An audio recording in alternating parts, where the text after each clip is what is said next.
माताओं ध्यान रखना विशेष रूप से इसमें बहुत बड़ा रीजन भी है। यदि वैज्ञानिक अथवा यूं कहें कि जो आज वास्तु विचार चलन वास्तुशास्त्र, वास्तु के अनुसार भी, वैज्ञानिक के अनुसार भी, और अपन चले कि आयुर्वेदिक की दृष्टि से भी, यानी शारीरिक स्वास्थ्य की दृष्टि से भी, मांग में सिंदूर, माता सुन रहे हो ना? एक बार एक राजा को बड़ा दाह ज्वर हुआ, बहुत ज्यादा बीमारी हुई, समस्या हमने कल और कल क्या आज भी आहारचर्या की चर्चा भी करना है, तीर्थंकर की बात भी करना है, और संध्या काल की बेला की पूर्व भूमिका भी अभी हमें बनाना है, क्योंकि कोटखादा का पंचकलण एक वास्तव में अपने आप में ऐतिहासिक रूप से हुआ है, इसमें तो दो मत नहीं है। और शायद कोटखादा वाले तो प्रसन्न है ही, और जिन्होंने दान दिए वो भी प्रसन्न है, वो भी खुश है कि चलो हमारा एक अच्छे स्थान पर दान गया है। अच्छे स्थान पर भी, जैसे मान लो शायद रूपा हेड़ी, रूपा वाले, कहीं बाहर वाले, और वहां की तो नहीं पता, ये बाहर के अंदर बने धनपति कुबेर बाहर के, तो बताओ भाई आपको लगा तो नहीं मैंने फालतू ले लिया पद? नहीं लगा ना? लगा कि अच्छा लिया, सस्ते में पड़ गया। हाँ सस्ते वाला, इतनी छोटी बोली कहाँ, वास्तव में छोटे स्थान पर पैसा भी कम लगा और माहौल भी, मैं कह रहा हूं बड़े बड़े स्थानों पर नहीं हुआ, जैसा बड़े बड़े शहरों में नहीं होता है ऐसा, जैसा कि कोटखादा में हुआ है। क्यों? अच्छी भावना थी, अच्छे लोग आए, अच्छे लोग है। कल परसों का तो माहौल आपने देखा, जिन्होंने देखा होगा अपने नेत्रों से, एक अलग हटके था, जितनी उम्मीद भी नहीं थी उतना अच्छा था। तो कहने का अर्थ हमारा ध्यान रखना, जो सुन रहे हैं ध्यान से, जितना पालन कर सके पालन करना, कोई जरूरी नहीं हमारा विषय पूरा पालन करो आप। हम कभी प्रवचन बोलते हैं, कई बार लोगों को लगता भी, कई बुरे भी लगते हैं, कई वैसे भी सोचते हैं, तो मैं तो स्पष्ट एक ही शब्द बोलता हूं, आप मेरे शब्दों को उतारना नहीं, सुन तो लो, सुनने में क्या परेशानी है? कोई विधायक, सांसद, मंत्री, प्रधानमंत्री, मुख्यमंत्री बोलता अपन सुनते हैं, कितना उतारते हैं, और बोलने वाला भी कितना उतारता है, इसलिए उनको हमने कहा था वो भाषण कहते हैं। साधुओं के प्रवचन को भाषण नहीं बोलते, क्यों नहीं बोलते भाषण? बताओ, कोई प्रश्न का जवाब है किसी के पास? अतुल जी, साधुओं के प्रवचन को भाषण नहीं बोलते, और यदि यशकमल खड़ा हो जाए तो उसको भाषण कहेंगे। यशकमल की जगह और अपन नेता में जाओ, वो नेता नहीं है, भक्त है, इसलिए भाषण कथनचंद नहीं कहेंगे, पर जो नेता उसको भाषण कहते हैं, भाषण करेंगे, दो शब्द बोलेंगे, ऐसे ही ना भाई? बताओ ना आप लोग, क्यों? क्योंकि भाषण उसे कहते हैं जो जीवन में उतार के नहीं बोलता, लोगों को देखकर बोलता है, और प्रवचन उसे कहते हैं जो जीवन में उतारते हुए लोगों को उतारने का प्रयास करते हैं, कल्याण की भावना बनाते हैं, उसको प्रवचन बोलते हैं। बस यही अंतर प्रवचन में और भाषण में है। और दूसरी बात हमने कहा था, भाषण वह है कहते कुछ है करते कुछ है, और प्रवचन वह है जो करते हैं वही कहते हैं।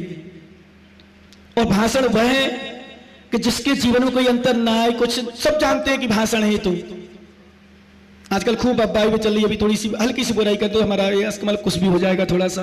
कितने बातें किए जाते हैं, कितने बातें करते हो, कितनी अच्छी कला है, गला है, बढ़िया शैली है, क्यों? क्या नहीं समझ गया ना? अब ज्यादा मत बोलो क्योंकि पीएम साहब हैं।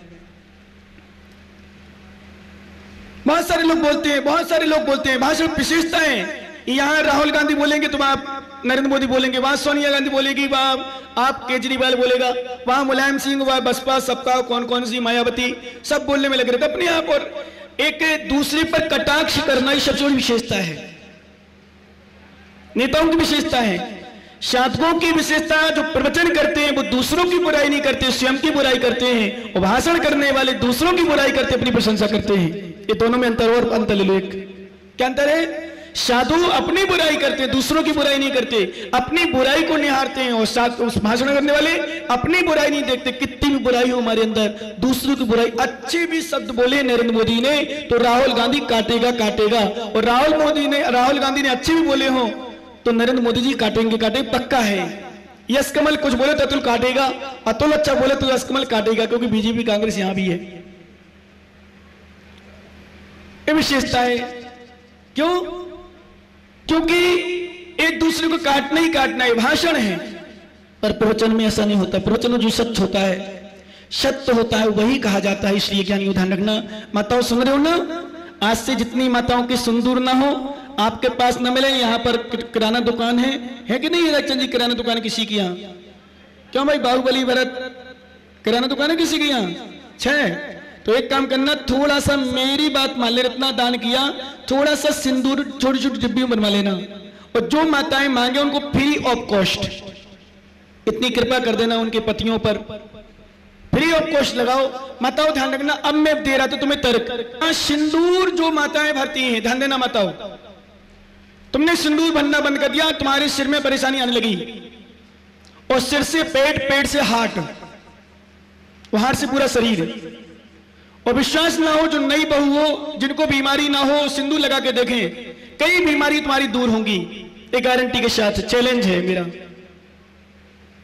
क्या सिंदूर पहले जैसे, अब आज जैसे नहीं फैशन, बिंदी जैसे सिंदूर लगाती है, ऐसी बिंदी जैसे टपकी सी, बिल्कुल तीसी, तो लगा ली, नेक कर दी कि भाई चल तू खुश हो जा पिंकू, कि तेरी महाराज ने कहा था भाई सिंदूर लगा लिया, इसलिए इतनी सी लगाई। वो भी टेढ़ी सिंदूर लगाना, गांव के ऐसे महिलाएं लगाती, पूरा भर करके। ध्यान रखना, मांग में सिंदूर भरना, इस सिर दर्द की बीमारी दूर होगी। चूड़ियां पहनना, बाहरी बाधाएं नहीं आती। पायल पहनना, पैर की समस्या नहीं। आजकल घुटने 35 चल की, महाराज घुटने दर्द कर रही हो, मैं तो मुट्ठे में बैठो को, बुड्ढो को गई, मुट्ठे में बैठो को नहीं। ध्यान रखना, बीमारी क्यों? एक तो तुम्हारी शरीर संबंधी और पति संबंधी, तुमने बता ही दिया कि जो मां विधवा हो जाती थी, वही मां सिंदूर, बिछोही, पायल, चूड़ियां आदि उतारती थी, क्योंकि विधवा स्त्री को श्रृंगार से रहित बताया है। किसी प्रकार का श्रृंगार नहीं होना चाहिए। सामान्य सिंपल साड़ी पहनती थी, और विशेष रूप से सफेद साड़ी। आज की बात नहीं कर रहा हूं, आजकल तो नई बहू तो कहो सामान्य पहनो, और पुरानी जो विधवा होगी वो तो बढ़िया स्टैंडर्ड से पहने। ऐसा भी मैंने देखा है, सुना है, क्योंकि आज का जमाना कुछ और है, अलग है, हटके है। परंतु ध्यान रखना, उसमें बहुत सारे लॉजिक हैं, बहुत सारे कारण हैं। श्रृंगार रहित हो गई मतलब पति रहित है। और श्रृंगार, वो आजकल एक और उल्टा जमाना चल रहा, माताओं सुन लो, क्योंकि बहुत सारी माताएं नहीं हैं जिन्होंने हमारा प्रवचन नहीं सुना होगा। कुछ हैं जिन्होंने प्रवचन सुन लिए दुर्गापुरा, वैशाली नगर आदि में, पर कुछ ऐसी जिन्होंने कहीं भी नहीं सुने होंगे, या जिनवाणी चैनल सुनते होंगे तो उन्होंने सुने होंगे। एक बात सुन लेना, बहुत सारी महिलाएं उल्टा काम करती हैं।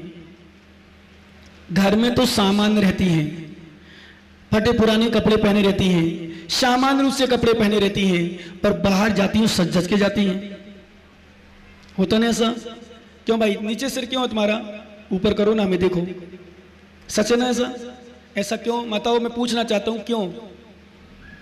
आगम की भाषा में, नीति की भाषा में, नीति वाक्यामृत आदि ग्रंथ में, आगम की भाषा में, लोकोक्ति दृष्टि से भी ध्यान रखना, पत्नी का श्रृंगार सिर्फ पति तक होता है।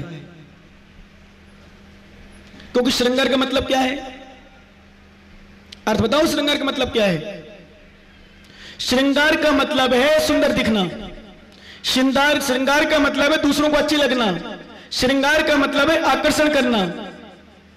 अभी सौरभ जी ने कहा था ना, महाराज नहाते नहीं है, मंजन नहीं करते, क्यों नहीं करते? श्रृंगार नहीं, दूसरों को आकर्षण। हाँ, सामान्य सुंदर हो, सामान्य, क्योंकि जितनी सुंदरता श्रृंगार में नहीं आती, जितनी सुंदरता क्रीम पाउडर में नहीं आती, उससे ज्यादा सुंदरता संयम और त्याग में आती, तपस्या में आती है। आप देख लो, नहीं तो आपको सब लोग देख रहे कि हमें सब लोग देख रहे, मतलब किसको देख रहे? तो हमें सुंदरता कि तुम्हें सुंदरता है? बोलो ना, क्यों ज्ञानी हो? हमें सुंदरता कि आपकी सुंदरता है? हम कहीं से निकल जाएं, लाखों की भीड़ में वो जैन खड़ा हो तो विश्वास मानो पहले देखो महाराज आए, महाराज देखने पहुंच जाएगा, तुम कितों निकल जाओ। और दूसरी बात, आप कितने सुंदर कपड़े पहन लेना, कितने अच्छे आभूषण पहन लेना, कितने बढ़िया परफ्यूम डाल लेना, कितनी खुशबू लगा लेना, पर एक ऊपरी की चमक होगी, हमारी अंदर और बाहर सब एक है, जैसे बाहर से वैसे अंदर। विश्वास मानो, क्योंकि श्रृंगार ऊपरी प्रसाधन का तो नहीं, ऊपरी क्रियाओं का नहीं, श्रृंगार अंदर से संयम का है। इसलिए साधुओं में आप देखना, कभी किसी ने कहा महाराज काले हैं, अब अपने लोग जाते जुड़ जाते, बोले महाराज काले हो गए, मैं सुनता रहता हूँ। बोले महाराज दुबले हो गए, मैं सुनता रहता हूँ। महाराज मोटे हो गए, सुनता रहता हूँ। एक जगह तो एक ज्ञानी बोला निवाई में, बोले महाराज बड़े स्मार्ट लग रहे हो। मैंने क्या बात है? उन्होंने तन देखा है, क्योंकि उसका कारण तो वो था, उस समय बोल नहीं रहा था, मैं बैठा था स्वाध्याय कर रहा था, स्वाध्याय मन लगा था। मैंने कहा बात तो बैठ जाता, आधा घंटा उसका फ्री रहता है, ट्यूशन कोचिंग आदि में, सो आधा एक घंटा मेरे पास बैठ जाता है। तो वो बोला महाराज अब बात कर रही है तो पैर दबा रहा था, मेरे ऐसे दबा रहा था, मैंने पैर दबाते रखा, चलो वो कोई बात नहीं। मैं स्वाध्याय में लीन था, मेरा मन भी लगा था, सच बताऊं। पर उससे बोला कि महाराज तुम ऐसे बोलते थे, आज बोल नहीं रहे, कैसे बुलवाएं? तो एक ही शब्द उसके मुख से निकला, मैंने तुझे शर्म नहीं आई? इसकी जगह तू और कुछ पूछता तो मैं जवाब देता तो बोल लेता, पर उसको दिखना, कुछ लोग बोले महाराज दुबले दिखने लगे, बोले अभी कुछ आए लोग बोले महाराज निभाई से, बोले महाराज काले हो गए, काले कहां से दिख रहा हूं काले, मुझे तो दिख रहा, मैं तो काले गोरे दिख रहा हूं, मैं तो बात कर लेता हूं कभी कभी अपनों से, क्या काले किसे कहते हो? जो शरीर से काला हो। टेढ़ा किसे कहते हो? जो शरीर से टेढ़ा हो। असुंदर किसे कहते हो? जिसके सर बाल बिगड़े हो, जिसकी नाक निकली हो, जिसका कान टेढ़ा हो, जिसका गाल टेढ़ा, उसको सुंदर नहीं, शास्त्रों में इसको कहा ही नहीं है, ध्यान रखना। क्या उसको नहीं कहा? जिसके बाल टेढ़े हो, जिसकी नाक निवही हो, जिसके कान टेढ़े हो, जिसका शरीर का अंगोपांग कहीं निकल रहा हो, टेढ़ा तिरछा हो, उसको शास्त्रों में असुंदर नहीं कहा। विश्वास मानो ज्ञानी, असुंदर उसे कहा है जिसका मन काला है, जिसके मन में विकार है, जिसकी मन में भावना दूषित है, उसको असुंदर कहा है। और जिसकी भावना विशुद्ध है, साधना की है, त्याग की है, सबसे बड़ा सुंदर व्यक्ति वही है। यही कारण है जब अष्टावक्र 8 जगह से टेढ़ा था, दशरथ जी की सभा में पहुंच गए थे, विद्वानों को बुलाया गया था, और तीर्थंकर बालक की क्या महामुनिराज की बात करना है, और महामुनिराज से लेकर भगवान की बात करना है। आज बहुत बड़ा विषय भी है, बहुत बड़ा दिन भी है। आज केवल ज्ञान दिव्य धुनी जहां जयपुर शहर में होती, तो जयपुर जब भी मैंने देशना दी है, कहीं भी इतिहास रहा कि पांडाल खाली नहीं रहा अभी तक। तो कोटखादा का रिकॉर्ड टूटे तो कह नहीं सकते, क्योंकि कोटखादा में ही कितनी समान 15 घर की, अब कहां तक लोग आएंगे रिश्तेदार। बोले महाराज स्कूल खुल गया, अब तो स्कूल जाना है, कोई कहता ऑफिस जाना, कोई कहता कहीं जाना। ठीक है भाई, थे जा, तो स्कूल ही खोलना है, तुझे संसार में ही रहना है, संसार की ऑफिस में रहना जा, और जिसको आत्म ऑफिस में रहना है, शिव भवन में जाना है, उसे देशना, जिन देशना, क्योंकि आज हमारा पाप कर्म कोदय है, साक्षात सर्वज्ञ प्रभु की देशना सुनने नहीं मिल पाती है। आज हमारा पाप कर्म कोदय है, साक्षात तीर्थंकर की समोषण में जाकर के देशना नहीं मिल पाती। पर पुण्यशाली हो ज्ञानी, पुण्य भी है कि आज मुनिराजों के द्वारा समोषण में, जो हमारा वर्तमान में जो कृत्रिम समोषण में, उसमें बैठ करके देशना सुन सकते हो। आज कोटखादा वाले हो चाहे रिश्तेदार हो, आज सबकी पहचान भी है। आज सबसे बड़ी परीक्षा है, परीक्षा की घड़ी है कि कितने लोग अभी यहां वहां घूम रहे हैं। आज तो क्योंकि समोषण तो हम बोलते भी नहीं है, कौन बात कर रहा है, कौन घूम रहा, कौन नाश्ता पी खा रहा, हम बोलेंगे, प्रवचन करेंगे, अपने हिसाब से बताएंगे क्या करेंगे, हमें खुद सोच के नहीं जाती वैसे तो। क्या? क्योंकि साक्षात परीक्षा है आज कि हम साक्षात समोषण में तो नहीं पहुंच पाते, तीर्थंकर की देशना नहीं सुन पाते हैं, लेकिन समोषण कृत्रिम जो वर्तमान में पंचम काल में लगा हुआ है, ध्यान रखना, अपनी अपनी परीक्षा के हम धर्मात्मा है कि नहीं है, हम सम्य दृष्टि है कि नहीं है। क्योंकि धर्म सभा में मिथ्या दृष्टि का प्रवचन सुनना बहुत दुर्लभ होता है, बहुत दुर्लभ, सुन नहीं पाता, भावना नहीं बन पाती। पाप कर्म कोदय होता है, यहां वहां घूमना है, यहां वहां चला जाएगा, यहां वहां बातें कर लेगा, खाने पीने में समय निकाल देगा, बातों में समय निकाल देगा, चर्चाओं में समय निकाल देगा, मोबाइल देखने में समय लगा लेगा, यहां वहां देखने में समय लगा देगा, पर प्रवचन नहीं सुन पाता।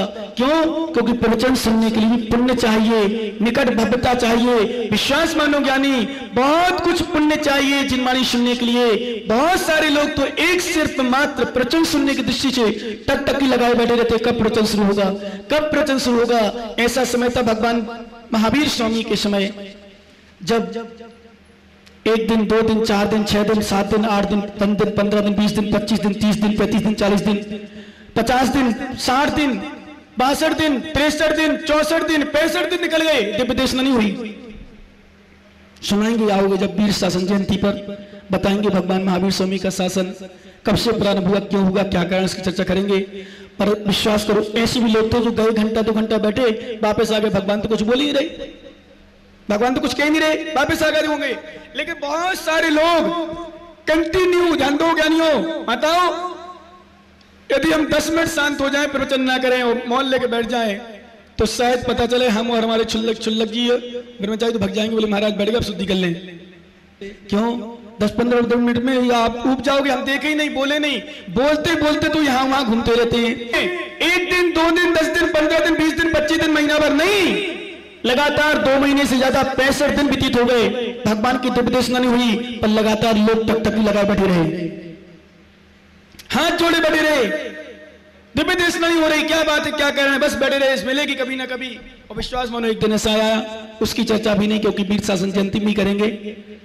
गुरु पूर्णिमा के जस्ट बाद दूसरे दिन वीर शासन जयंती होती है, उसमें प्रवचन करते हैं, उसमें बताते हैं कि वीर शासन जयंती क्यों मनाते हैं, उसमें बताएंगे हम। अभी नहीं, जहां हो देख लेना, सुन लेना, आ जाना। और 65 दिन लगातार बैठे रहे लोग।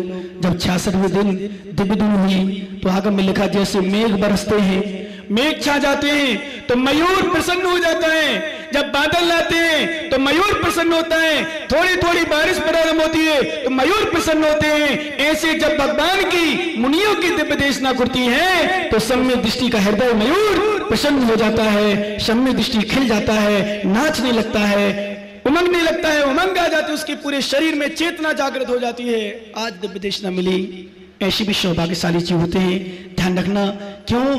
क्योंकि पुण्य कर्म को उदय से भगवान की देशना मिली है। तो हम आपसे कह रहे थे संयम दिवस, और आज भगवान का बहुत बड़ा दिन है, शिक्षा का दिन भी है। ध्यान रखना, हमने कल थोड़ी सी चर्चा की थी, ज्यादा तो नहीं।